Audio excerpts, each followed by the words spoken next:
దెయ్యాలు మనుషుల కన్నా బాగా మజా చేసుకుంటున్నాయిరా. కాదు దెయ్యంతోనే మొన్నోడు మజా చేస్తాడు.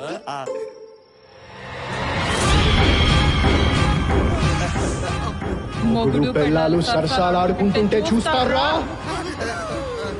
బుద్ధి లేదరా మీకు? చంపేస్తాన్రా రే! యారా నేను వాసుగాడితో ఇందు దెయ్యం అని చెప్పే లోపల ఎందుకు నన్ను కొట్టావు? ఛాయ్ హిందూ దెయ్యమని నాకు ఇప్పుడే తెలిసింది, నీకు కూడా తెలిసిందని నాకు ఆడ అర్థమైంది. ఈ విషయం కనుక మనం వాసుగాడిని చెప్పినామనుకో ఆ దెయ్యం ఆన్నే మనల్ని సూపులతో చంపేసేది. అందుకే నేను కొట్టా. అవును రే, ఆ ఇందు దెయ్యం మామూలు దెయ్యం కాదు.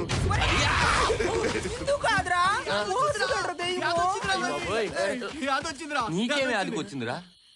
నేను గప్పటి సంధి చెప్తుండే వాసుగాడేరా దెయ్యం. వీడు చెప్పింది నిజమేరా, వాసుగాడేరా దెయ్యము. వాసుగాడు కాదు పోయి హిందూ పోయి దెయ్యమో. అవునరా, మేమిద్దరం కల్లారా చూసాం. ఆగండి ఆగండి, మన మేనకు కొట్టుకోవడం చెప్పండి వాళ్ళ కోసం.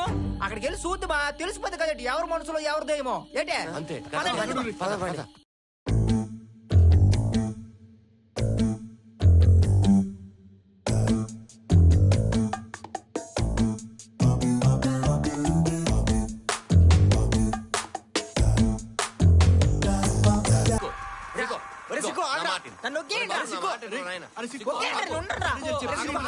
ఏంటి దయ్యాలు చిత్ర విచిత్రంగా బిహేవ్ చేస్తున్నాను, వెళ్ళిపోతా అంతే.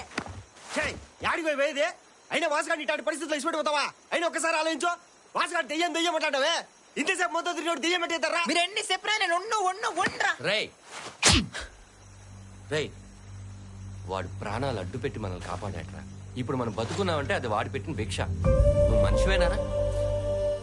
అదే వాడిని ఏదో చేసిందిరా.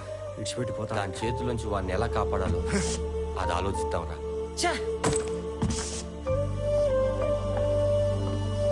అవునరా, నేనేంటి ఇంత భయపడిపోతాను? నువ్వు చెప్పింది నిజమేరా, ఆడిని దాని దగ్గర వదిలేయడం తప్పురా. ఏదైతే అదేంది, ఆడిని ఇక్కడ నుండి ఎలాగైనా పట్టుకెళ్ళిపోతావురా. అట్లీరా మొగడు మాట తీసుకుపోదాం. వచ్చినప్పుడే నాకు అనుమానం వచ్చింది. ఎక్కడికి రా నా మొగుడిని తీసుకెళ్లేది? ఇందు ఎలాగైనా మా వాసుగారిని నీ దగ్గర తీసుకెళ్ళిపోతాం. ఇక భయపడేది గీపడేదిలే, దేత్తడి పోచమ్మ గుడే. అవునా? రేయ్, నన్ను మా ఇన్ని ఎవరు విడదీలేర్రా. ఎలా వచ్చారో అలాగే వెళ్ళిపోండి. పిచ్చి పిచ్చి ప్రయత్నాలు చేశారో మీ అంత చూస్తాను. మీరు కాదు కదా, ఆ బ్రహ్మదేవుడు కూడా మమ్మల్ని విడదీయలేడురా. మీరెంత? వాసుగాడిని నుంచి తీసుకోకుండా కదిలే ప్రసక్తే లే. ఏం చేసుకుంటావు చేసుకో, ఇది నా ఛాలెంజ్. ఏంట్రా మీ బోడీ ఛాలెంజ్? ఎలా తీసుకెళ్తారో నేను చూస్తా.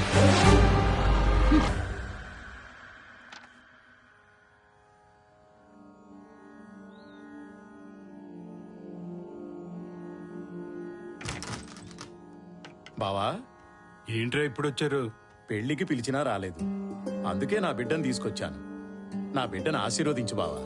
వద్దు, నేను అర్హతను కోల్పోయాను. వాడు చేసిన పనికి నువ్వెందుకు బావా బాధపడతావు? వాడు చేసిన పనికి ఊరందరినీ బాధిస్తోంది, కొంతమందిని చంపేసింది. అది చేస్తున్న పనుల వల్ల నేను మాట్లాడే అర్హతనే కోల్పోయాను. ఎవరు మా ఇంటికి రాకండి, అసలు ఎవరు మాట్లాడకండి. ఆయన కుమిలిపోతున్నారు. సురేఖ, వాడేదో తప్పు చేశాడు, దానికి వాడు అనుభవిస్తున్నాడు. ఊరంతా అనుభవిస్తోంది. ఏమీ చేయలేని పరిస్థితి. అంతా మీ చేతకంటాను, నా కర్మ. చిచ్చి, పదవే లోపలికి. సరే, బయలుదేరండి. వస్తాం బావా, పదమ్మా పద.